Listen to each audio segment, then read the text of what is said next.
Titulares. Daniel Noboa denunció sabotaje en el sistema eléctrico y pidió la renuncia a la ministra de Energía. Presidentes latinoamericanos respaldan a México en su propuesta contra la Corte Internacional de Justicia. Por falta de seguridad, el CNE confirmó que no habrá consulta popular en Israel y México. Exalcalde de Durán es sentenciado a prisión preventiva por presunto peculado. Policía capturó a delincuentes que le quitaron la vida a un conductor de bus en Guayaquil. Ejército israelí aceptó haberle quitado la vida a un comandante de Hezbollah en un bombardeo. Y en los deportes, el PSG remontó en cuartos de final de Champions al Fútbol Club Barcelona para instalarse en semifinales.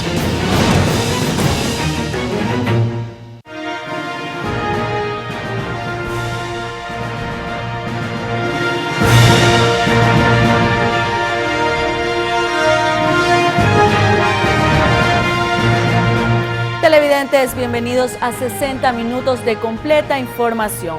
La audiencia de juicio en el caso Pruebas PCR contra el exalcalde de Quito, Jorge Yunda, y 13 personas más por presunto peculado se volvió a suspender y se reinstalará mañana a las 9 horas para que las defensas de los procesados continúen exponiendo sus alegatos finales. Empezamos con otros temas.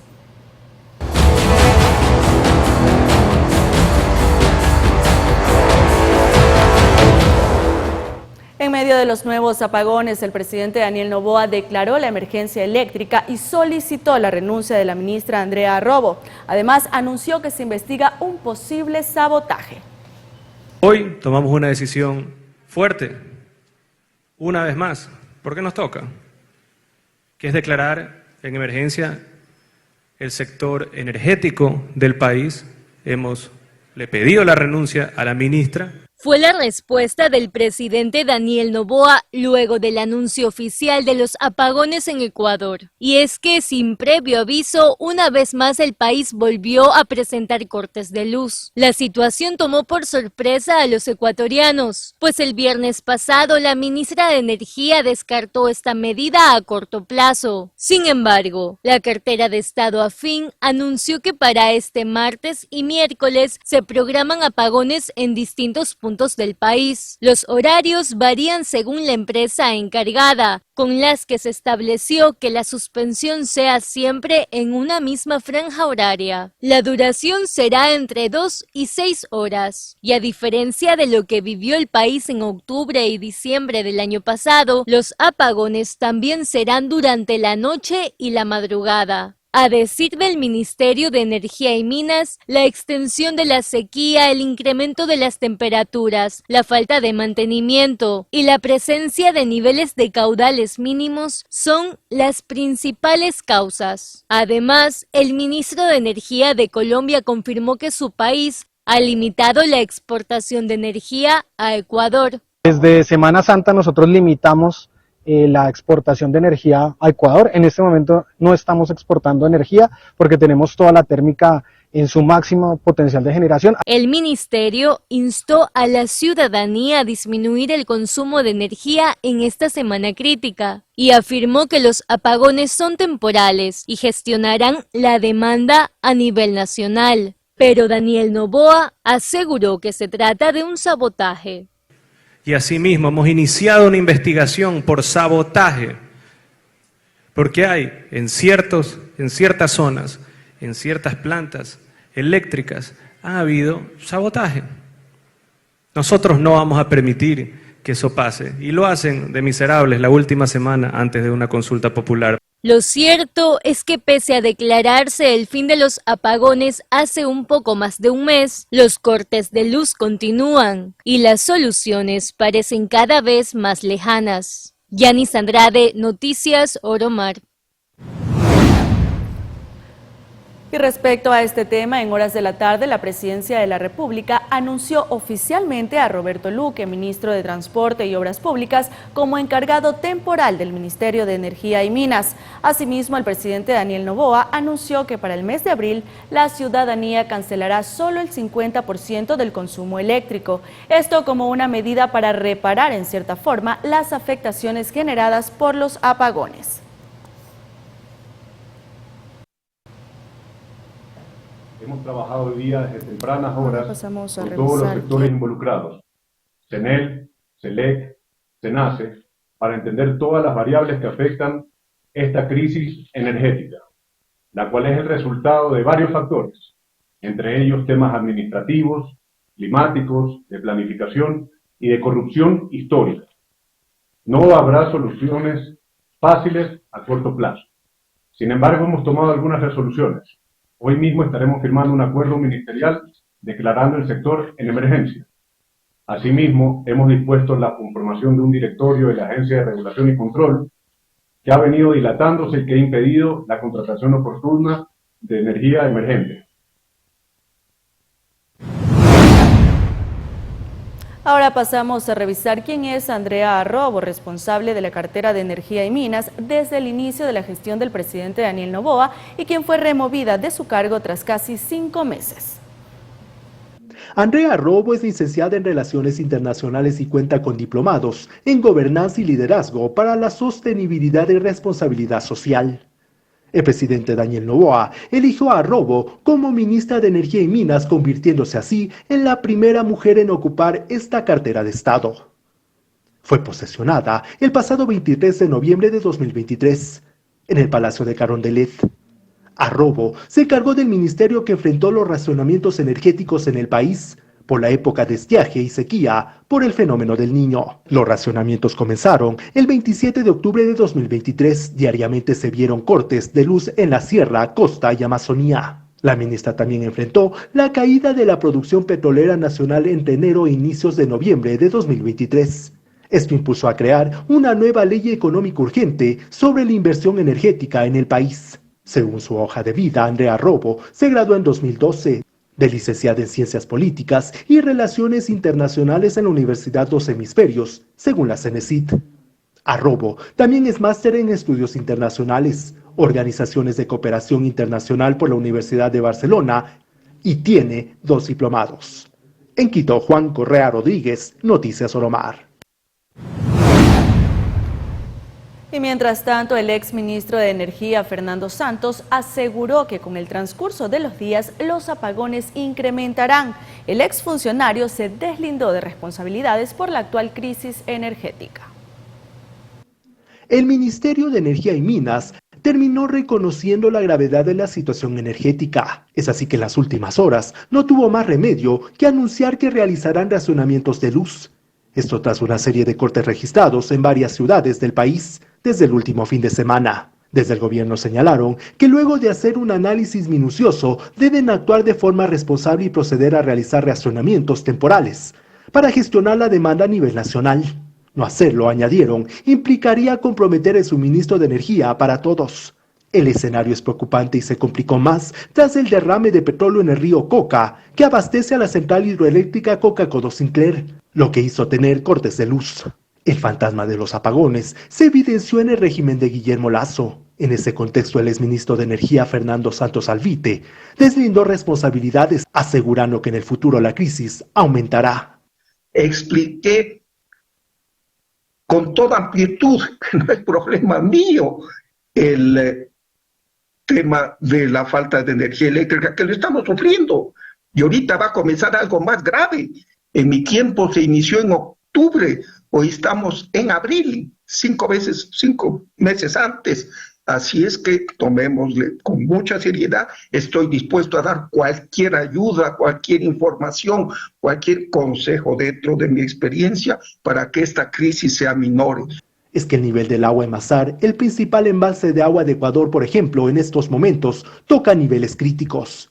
Mazar abastece a la hidroeléctrica del mismo nombre que aporta 70 megavatios de potencia del país, siendo clave porque es un embalse compensador, es decir, sirve de reserva para otras centrales hidroeléctricas. El gobierno ecuatoriano, entre tanto, anunció que para este martes y miércoles hay programados apagones en distintas partes del país, que va desde 3 horas e incluso, dependiendo del lugar, hasta 5 horas de oscuridad. En Quito, Juan Correa Rodríguez, Noticias Oromar.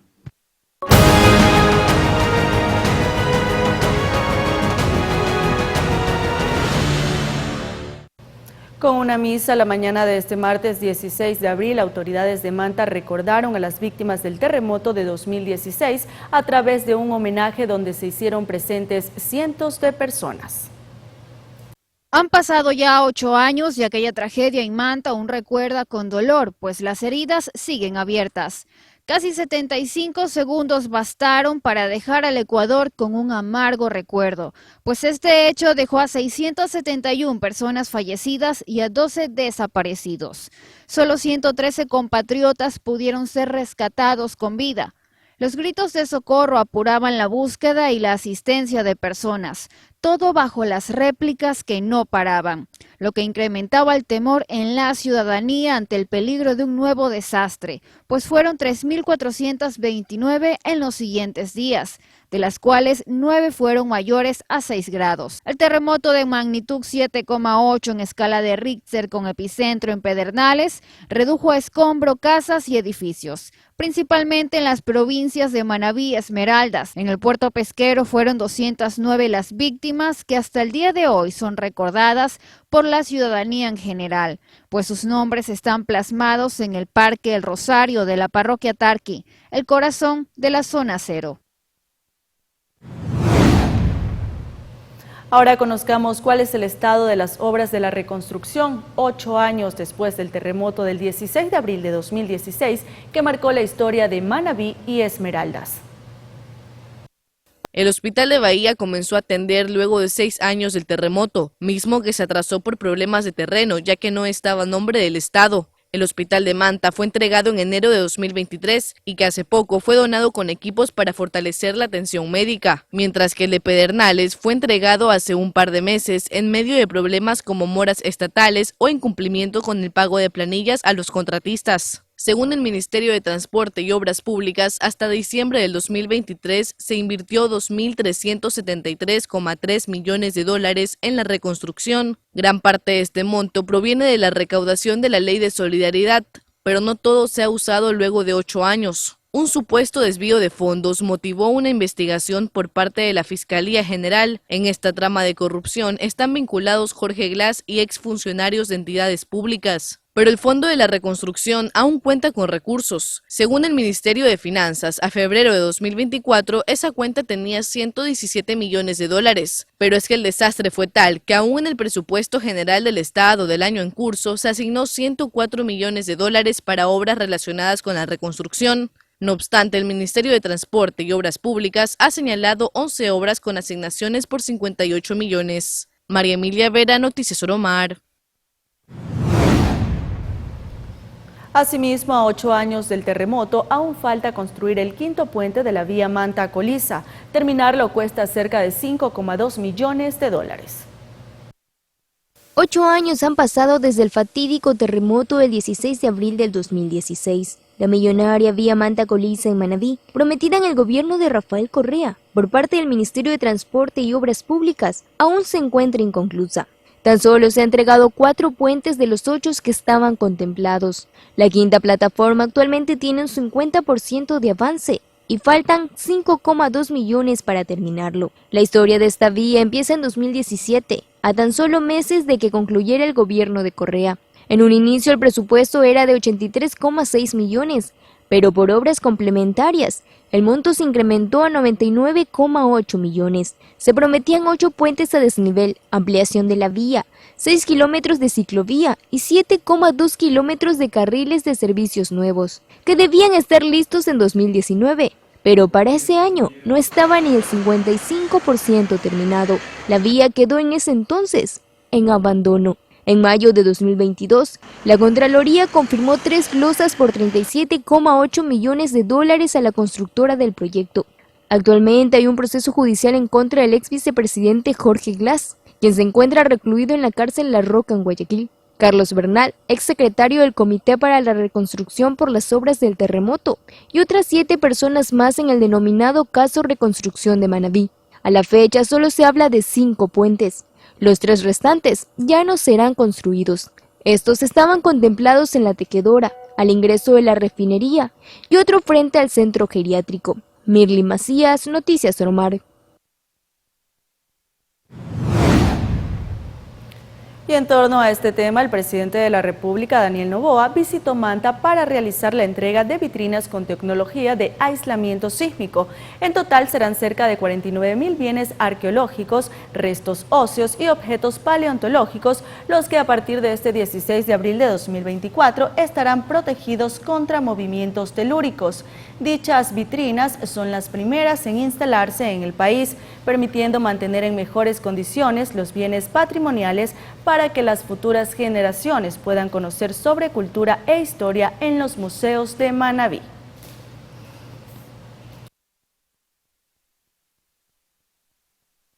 Hace 8 años vivimos uno de los momentos más difíciles como ecuatorianos, el terremoto de abril del 2016. Este evento dejó innumerables pérdidas de los que aún intentamos recuperarnos. Un ejemplo es nuestro Museo Centro Cultural Manta y el Parque Jaboncillo, que hoy hemos traído de vuelta. Hoy estamos aquí para hacer la entrega oficial de la ejecución del proyecto de mejora de equipos de aislamiento sísmico para museos de la provincia de Manabí. El gobierno de Japón ha donado al Ecuador 25 vitrinas de exhibición y 2 estanterías móviles con base de aislamiento sísmico, por un monto de cerca de $967.000 no reembolsables. Esto representa un hito importante en la historia del país, debido a que son las primeras vitrinas y estanterías con esta tecnología y que se instalan en el Ecuador. No solo estamos asegurando la seguridad física de los bienes patrimoniales, sino también estamos asegurando que las futuras generaciones puedan conocerlas y valorarlas.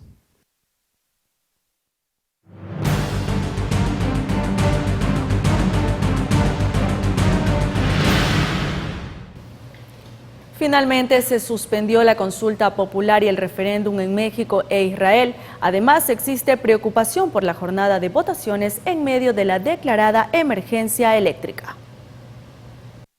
Los informes técnicos recomiendan al Pleno no realizar elecciones o suspenderlos por los temas de seguridad.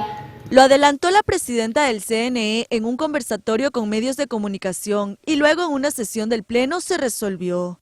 Las votaciones para la consulta popular y el referéndum no se realizarán en Tel Aviv, Israel, de la circunscripción de Europa, Oceanía y Asia. Considerando la situación actual de la zona electoral Tel Aviv, Israel, así como las medidas que rigen en ese país adoptadas por su gabinete de emergencia, conforme lo señala la comunicación de Cancillería, se evidencia la imposibilidad de desarrollar la jornada electoral. Tampoco se llevará a cabo el sufragio en las zonas electorales de Ciudad de México y Monterrey en México, pertenecientes a la circunscripción de Latinoamérica, el Caribe y África. Puesto que las transferencias de los fondos adicionales requeridos por la Cancillería para reforzar la seguridad en estos recintos requiere por lo menos 8 días laborables para que lleguen a su destino. Es decir, no llegarían en los tiempos previstos. Pero no es la única preocupación a menos de una semana de las votaciones, proceso que se realizará en medio de una emergencia eléctrica declarada. Sobre este punto, Atamaint manifestó que se ha contactado con autoridades del gobierno. Lo que han comentado es que ellos garantizan que el día domingo de las elecciones no habrá ningún corte de energía eléctrica. En este contexto, la titular del organismo electoral anunció que mantendrá una reunión con funcionarios del Ejecutivo con el fin de garantizar el servicio para la jornada del 21 de abril. Asimismo, que trabajan en planes de contingencia. Tania Loor, Noticias Oromar. Y la campaña electoral ha pasado casi desapercibida en el país. Solo el presidente Daniel Noboa y su movimiento político han recorrido cantones para motivar el voto. Es una campaña atípica que empezó el pasado 7 de abril y a pocos días de concluir ha pasado prácticamente desapercibida. Las 12 organizaciones políticas y sociales que se inscribieron para promover el sí o el no a las 11 preguntas planteadas para la consulta popular y el referéndum hacen pocas actividades. De hecho, solo el movimiento oficialista Acción Democrática Nacional ADN, pese a que no tiene personería jurídica, ha estado visitando cantones y barrios para motivar el voto. En los recorridos en los que hay poca militancia, participan asambleístas y dirigentes que exponen el contenido de las preguntas y piden votar por el sí, mientras recogen firmas para inscribir al partido. Eso se suma a la vocería del presidente Daniel Noboa, quien aprovecha sus actividades de agenda en territorio para referirse a la cita en las urnas. Por el no, en cambio, hasta el momento se ha organizado apenas una marcha, la que se realizó el último lunes en Babahoyo, provincia de Los Ríos, convocado por el Frente por el No a la Consulta Popular, que integran el Movimiento Unidad Popular y la Unión Nacional de Educadores. El mencionado mitin salió en la mañana y recorrió las principales zonas del norte y centro de la ciudad. Los asistentes gritaban a viva voz no y 11 veces no. En otras, en cambio, se expresaba el rechazo a las preguntas D y E del referéndum que hablan sobre el arbitraje internacional y el contrato laboral por horas. En Quito, Juan Correa Rodríguez, Noticias Oromar. Es momento de la primera pausa comercial, pero quédese en nuestra sintonía porque enseguida regresamos para revisar temas relacionados a la situación diplomática entre Ecuador y México. Ya volvemos.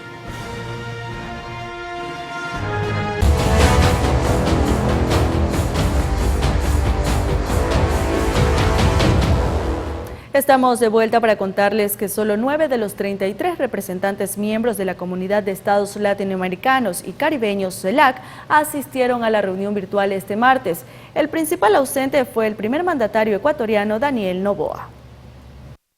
Fue una convocatoria extraordinaria por parte de la Cumbre Presidencial de la Comunidad de Estados Latinoamericanos y Caribeños, que apenas reunió a 9 jefes de Estado de los 33 miembros. El principal ausente, y también señalado, fue el presidente ecuatoriano Daniel Noboa, quien envió como representante a la canciller Gabriela Sommerfeld. En la reunión virtual, Andrés Manuel López Obrador aprovechó para reiterar sus exigencias ante la Corte Internacional de Justicia y también para dejar en claro que no bastarán unas disculpas para soslayar este conflicto diplomático. Una expulsión de Ecuador de Naciones Unidas en tanto no haya una disculpa y un ofrecimiento de no repetición, de nunca más volver a ser una canallada como la que nos tiene aquí reunidos. Lo segundo, que también es muy importante, es que se defina un procedimiento a partir de este caso. A las palabras de AMLO se sumaron todos los representantes presentes. Incluso Gustavo Petro, presidente colombiano, recordó la suspensión de la reunión que se llevaría a cabo en la frontera entre él y el presidente Daniel Noboa. El mundo que estamos viviendo en este momento no parece ser un mundo democrático. Parece ser un mundo que da pasos cada vez más grandes, agigantados hacia la barbarie. Lo que ha sucedido con Ecuador es parte de eso, barbarie. No se puede denominar de otra manera.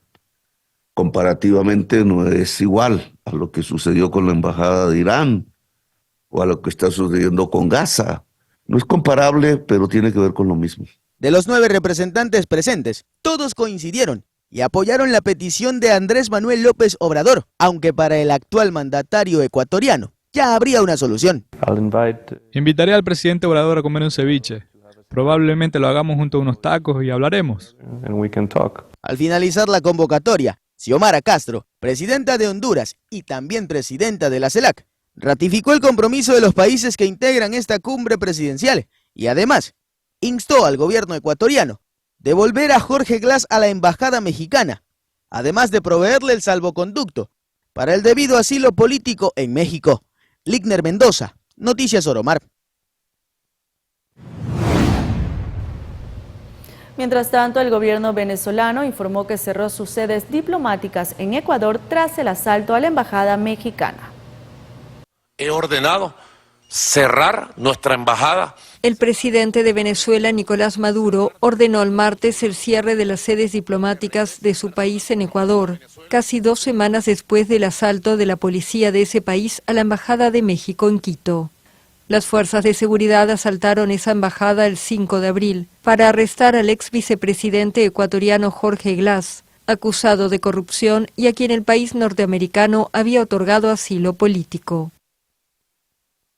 Tenemos un encargado de negocio, el profesor Pedro Sazón, y desde aquí le doy la orden que prepare todo, cierre, se regrese hasta que se restituya el derecho internacional de manera expresa en el Ecuador. Glass, que fue vicepresidente entre 2013 y 2017, debía cumplir 8 años de prisión por condenas previas en 2 casos de corrupción. Luego de 5 años preso, salió de la cárcel en 2022, tras una cuestionada medida cautelar, y debía presentarse periódicamente ante las autoridades. Ahora está detenido en una cárcel de máxima seguridad en el puerto de Guayaquil. El asalto a la embajada provocó protestas internacionales y llevó a México a romper relaciones con Ecuador. Y el congresista mexicano Fernández Noroña instó a las autoridades a detener y extraditar al presidente Daniel Noboa Asín, acusado de estar involucrado en lo que han llamado el secuestro de Jorge Glass. Vamos a presentar una denuncia por el asalto a la Embajada de México en Ecuador que se hizo el viernes 5, si mal no recuerdo, por la noche. Es un acto sin precedente en la historia de la diplomacia mexicana, viola la Convención de Viena, como se ya ha comentado, de la inmunidad de las embajadas. Estamos pidiendo la detención y la extradición del presidente Noboa por el secuestro de un asilado que es el vicepresidente Jorge Glass. Es un asunto muy fuerte. Fue sustraído con violencia, están los videos, están las evidencias, están las propias declaraciones del gobierno de Ecuador. Yo quiero recordar que no hay un solo país que haya validado el asalto violento a nuestra embajada, un solo país. Yo creo que la Fiscalía nos va a dar la razón y veremos qué dice al juez que le corresponda determinar la orden de aprehensión. En asuntos financieros, el día de hoy el Fondo Monetario Internacional compartió datos poco alentadores con respecto a la economía del Ecuador.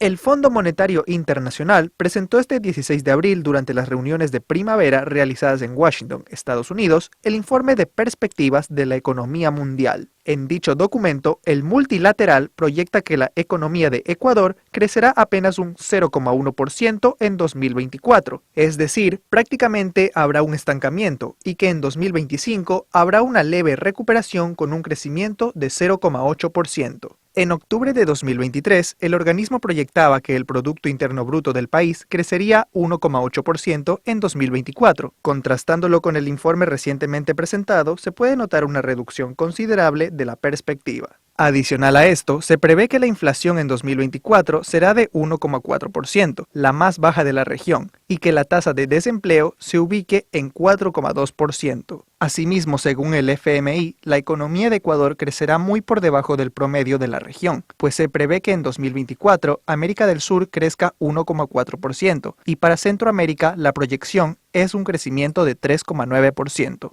De hecho, el organismo proyecta que el Producto Interno Bruto de Ecuador será el que menos crecerá en 2024 entre los países de Centroamérica y Sudamérica. Por su parte, las cifras de los demás países muestran que la economía de Colombia y Bolivia también tendrán crecimientos bajos con 1,1 y 1,6% respectivamente. Caso contrario a Venezuela y Paraguay, que tendrán un crecimiento económico de 4 y 3,8%. En otro tema, la Corte de Justicia del Guayas dictó prisión preventiva para Dalton Narváez, exalcalde de Durán, por presunto peculado y dispuso su inmediata ubicación y captura.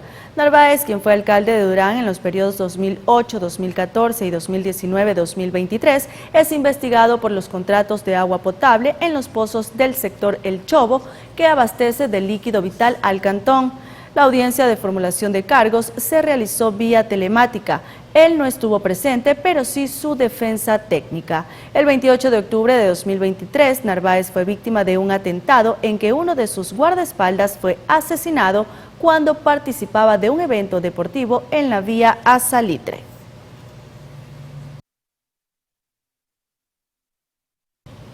Y el Pleno del Consejo de la Judicatura suspendió a 2 servidores judiciales por 3 meses. La medida incluye también la suspensión de sus salarios. Se trata de Franklin Edmundo T., juez de la Unidad Judicial del Cantón Pasaje, provincia del Oro, y Gary Fabricio P., secretario de la Unidad Judicial del Cantón Paján, en la provincia de Manabí. Ambos investigados en el caso Plaga por presunta delincuencia organizada. Según el organismo, los funcionarios habrían cometido infracciones graves y gravísimas previstas en el Código Orgánico de la Función Judicial.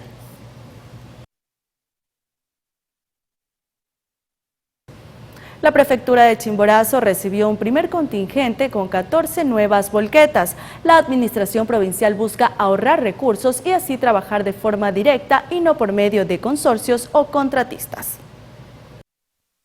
Las 14 volquetas son parte de un contingente de 42 maquinarias adquiridas por la prefectura de Chimborazo para reforzar el equipamiento caminero del territorio. Estamos en la recepción de 14 volquetas para incrementar el equipo caminero de la prefectura de Chimborazo. Estamos armando proyectos viales, tenemos en desarrollo 22 proyectos viales justamente donde se incluirá este equipo caminero nuevo. Dichas maquinarias fueron seleccionadas cumpliendo las especificaciones técnicas requeridas. Se espera que en los próximos días continúen llegando más equipos. Están alrededor de 50 maquinarias que van a llegar, van a venir excavadoras, van a venir rodillos, van a venir gallinetas, entonces un sinnúmero de maquinarias. Con esta adquisición, la administración provincial busca ahorrar recursos, pues se pretende trabajar de forma directa y no por medio de consorcios o contratistas. Antes, en administraciones anteriores, trabajaban mediante la contratación de consorcios o de contratistas.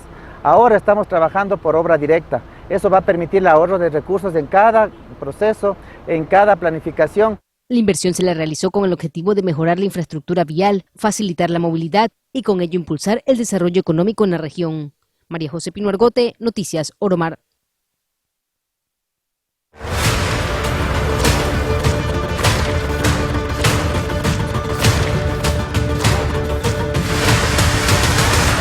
La prevención del cáncer uterino es uno de los objetivos de una campaña en el Hospital Universitario de Guayaquil. El servicio gratuito de ginecología es parte de la red de salud pública que busca disminuir la incidencia de esta enfermedad.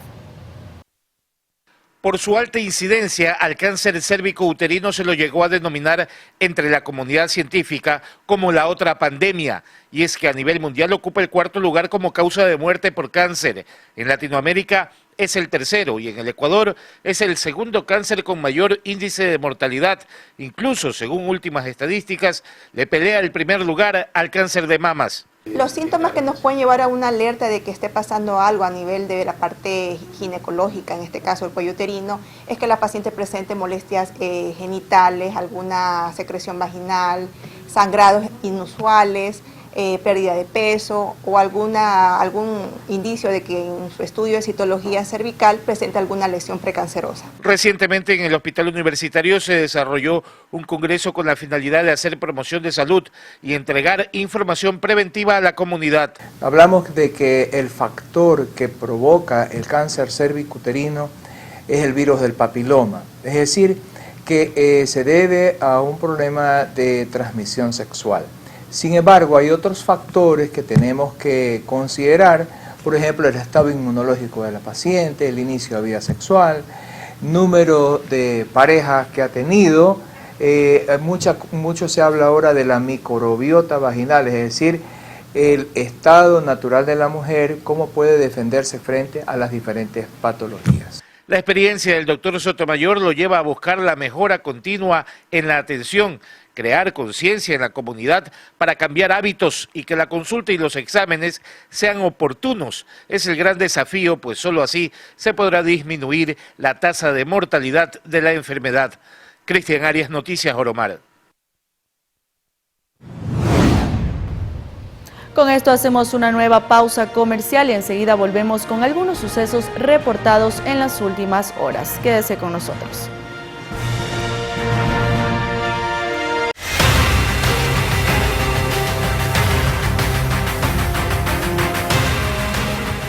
(21:44). Dos sospechosos del asesinato del conductor de un bus fueron capturados por la policía horas después de cometer el crimen que se viralizó en redes sociales.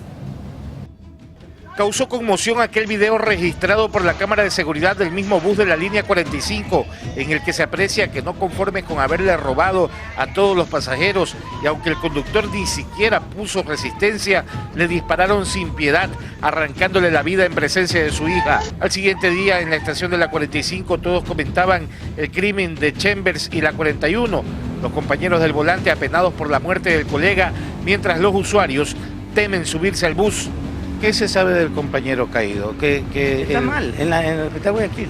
Está con la garganta, la tráquea, además en la tráquea, porque la cabeza, ese manes son los mismos que hicieron eso, son los mismos, la misma cámara, son los mismos. A ver, explíqueme, son dos conductores afectados. El uno herido, el otro lamentablemente prácticamente herido grave, pero no está herido, todavía sigue. Y el otro es fallecido. Fallecido desde ayer. O sea, dos hechos. De la misma línea. De la misma línea 45. Sí. Realmente que está, ahorita en la actualidad ya no se puede ni salir a la calle, porque todo está peligroso. La policía desplegó sus equipos investigativos en el territorio y a las pocas horas ya tenían resultados favorables. Y a las 22:20 ya se logró la captura de estos dos ciudadanos. El uno con 24 años de edad, que tiene un prontuario por varios delitos, como el delito de robo, la evasión y el delito de tenencia ilegal de armas no autorizadas. El otro detenido es una persona menor de edad, tiene 14 años, sería también los autores materiales quienes dispararon en contra del profesional del volante. Tiempo atrás, los conductores de la 45 se habían quejado de estar amenazados por presuntos vacunadores. Otro conductor está herido en un evento similar y se encuentra hospitalizado en grave estado. Hay que mencionar que los dos delincuentes vivían muy cerca del sector de donde fueron aprendidos, es decir, a pocas cuadras. Sin embargo, a pesar de residir ahí, también se dedicaban a robar a los buses de su mismo sector. Las pericias de criminalística permitieron establecer que prendas de vestir encontradas en las casas de los detenidos eran las mismas que se aprecian en el video del crimen, así como las vainas percutidas halladas en poder de ellos eran las que cegaron la vida del conductor. Pero la sombra de la impunidad se posa sobre este caso al tratarse de un autor material menor de edad.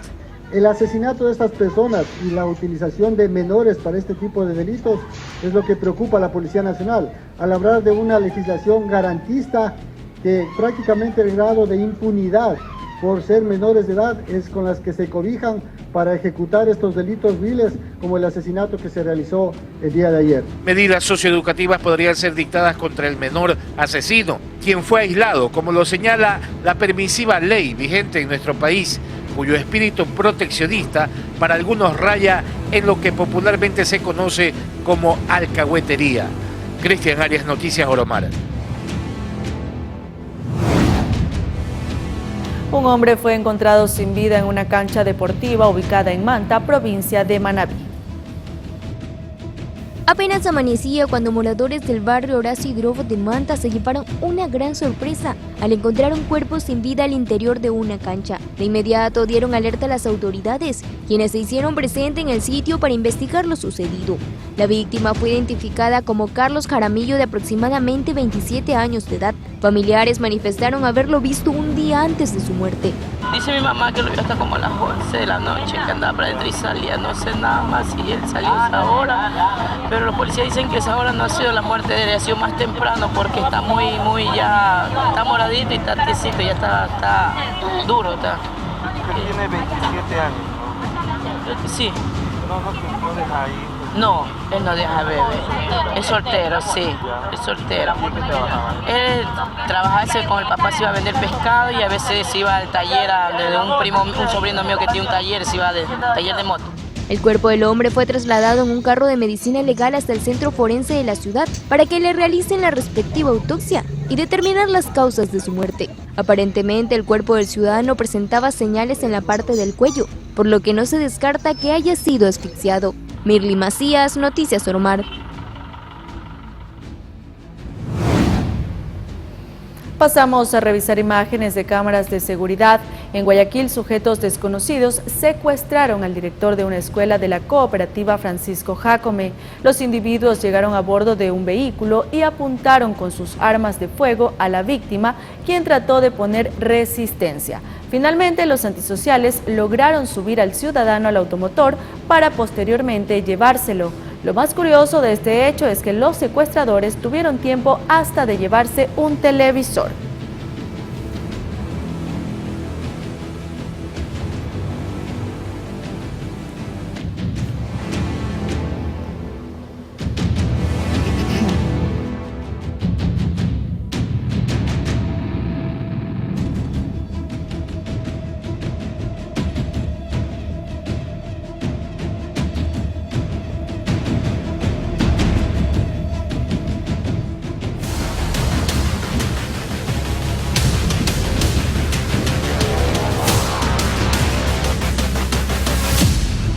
Un trágico accidente de tránsito acabó con la vida de 2 agentes de la Policía Nacional, quienes fueron embestidos presuntamente por una camioneta blanca.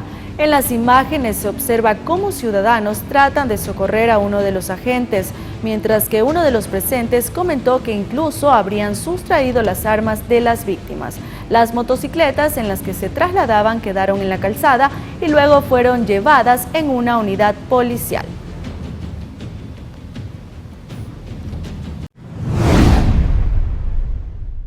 Con esta información de la UEFA Champions League hemos llegado a la parte final de este servicio informativo, Tania. Así es, Ligner, amigos, gracias como siempre por su fiel sintonía. Ya saben, mañana más información desde las 6 de la mañana. Buenas noches. Creo que tu micrófono se apagó.